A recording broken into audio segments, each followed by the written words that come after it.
Hi, welcome to Juice Bar. Today we're gonna mix an atomic cocktail.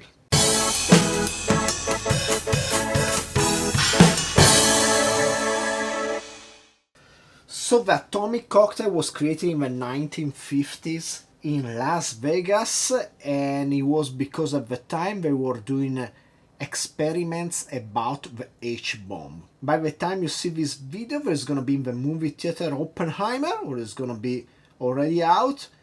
And on August 6th, of course, there is the anniversary of the bombing of Hiroshima, so I guess mixing this cocktail is just appropriate for the time we live in. Let's get down to it. So this is gonna be a stirred cocktail. I'm gonna use some really good ingredients. I have this excellent Amontillado sherry from Lustau. We're gonna need 20 milliliters. And then we go on with another excellent product, which is this cognac. I'm gonna use the best cognac I have, which is this 10 Genérations by Pierre Ferrand. It's 46% ABV, and yeah, it's really good. So I'm not gonna use the cheap stuff. I want to be as best as possible. I'm gonna also use my favorite vodka. Let's say favorite. I'm always skeptical about vodka, but hey, let's try it. This is the Suntory vodka, but not the really base offering. Let's say the middle of the ground. I think this is the most neutral vodka I ever tried. It's gonna be my first choice as a vodka going forward, even though I'm about to finish it. And we are done as far as ingredients that go in the mixing glass. Let's get some ice. I already talked about my relationship with the Christopher Nolan movies. I used to love the guy, then I started getting skeptical. I guess by the time Inception came out, I was still enthusiastic about his movies, but then Interstellar lost me completely. So since Interstellar, I don't think I ever seen his movies anymore. I didn't see the Dunkirk. And I forgot what else he did. I wonder if I will have to give this Oppenheimer a shot. I really think the conundrum of the Manhattan Project is one of the most interesting topics of our modern time. It really deals with what is right to do and the edge between being a hero and being a mass murderer. It's really thin. Let's get this strained in our chill cocktail glass.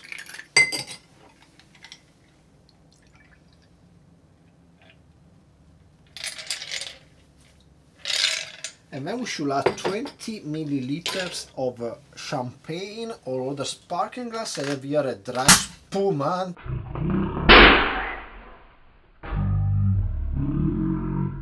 from Italy, and I think I'm just gonna top this off because yeah, 20 milliliters above the space we have left in this glass, I will say.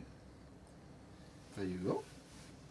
Let's give it a gentle stir. And let's express some orange peel. Ooh!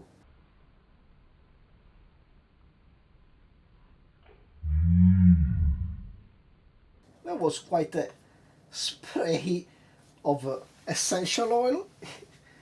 It went in my eye. And there you go, an atomic cocktail. I must say he has a beautiful golden color. And let's get a sip of it. Cheers!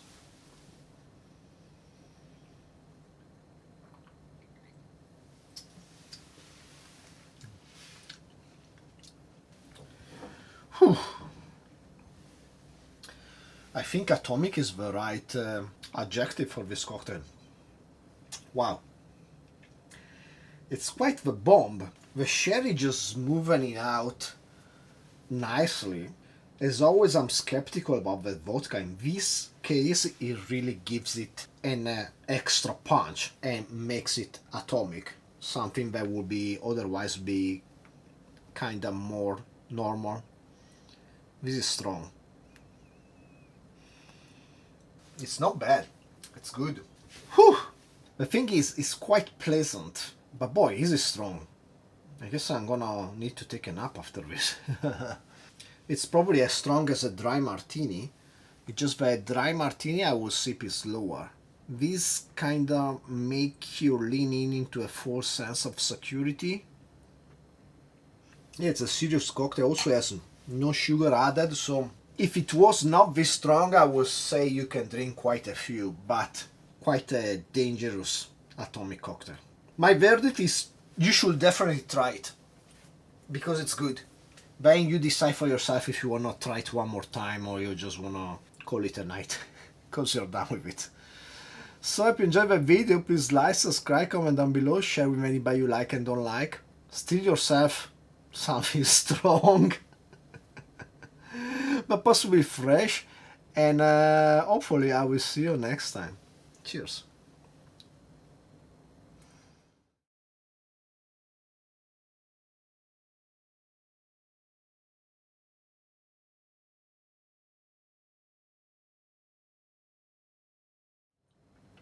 About the atomic bomb, if you ever get to Japan, you might want to visit Hiroshima. They have this super beautiful temple on the water which is called Miyajima. Then eat some of their excellent okonomiyaki, and then visit the Genpatsu Domu, the famous building of the atomic explosion, and go to the Hiroshima Bomb Museum. The museum is really interesting. By reading some of the documents there, you get to realize also how much this decision to throw the bomb on the Japanese was fundamentally a racist one. Meaning they would have never thrown the bomb on the Germans, but they were willing to throw the bomb on the Japanese because the distance culturally was so unsurmountable. And even nowadays, sometimes the culture, they're so far apart, they're still really far apart. As much as you can think Japan is close to the Western world, in some things, deeply cultural thing is really far. Like, for example, the relationship with death. Anyway, by visiting the museum, you will also realize how, if on one side it could have been better, I mean, America could have maybe thrown the bomb on a military site, not on a city, or two cities especially, but also on the other side, how it could have been much worse. And I know if the Oppenheimer movie is gonna go over it, but I'm pretty sure there was some of the scientists on the Manhattan Project team, they knew what they were doing and they were well aware of the risk of a bomb, and in the end they didn't really want to kill any people. They wanted to be a deterrent for it to never be used again. And I think Enrico Fermi was definitely on that side of the spectrum. I would think Oppenheimer, I don't know. I actually don't know where Oppenheimer was. His famous quote, "I've become deaf," is taken out of context all of the time. By reading the context around it is more nuanced than what you will think at first reading. But on the other side of the spectrum, there were also some scientists like von Neumann, which were really into like, oh, let's bomb the shit out. Let me try my bomb one more time. In fact, von Neumann, first of all, is the guy that developed the lenticular bomb that was used in Nagasaki, so he really wanted to try it out. He was like, well, we throw a simple bomb on Hiroshima, we knew that would work, but let me try my really cool design that then would make possible the execution of the H-bomb. And on top of really wanting to try his bomb, von Neumann was also like, oh, let's bomb Kyoto. Kyoto, one of the most beautiful cities in the world. If you come to Japan, you go to Kyoto, you don't have enough. I went twice and I don't think I even see everything. It's kind of like Rome. You can go many times and there are just so many beautiful temples, beautiful sceneries.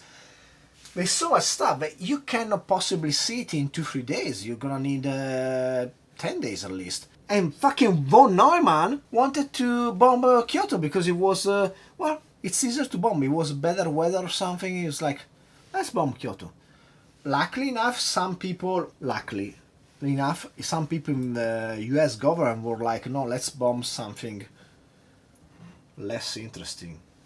Which, yeah, I think, I guess the death toll is the same, but you have this minimum amount of respect that you expect from America and that you wouldn't have expected from some other countries like Japan at the time or Germany, which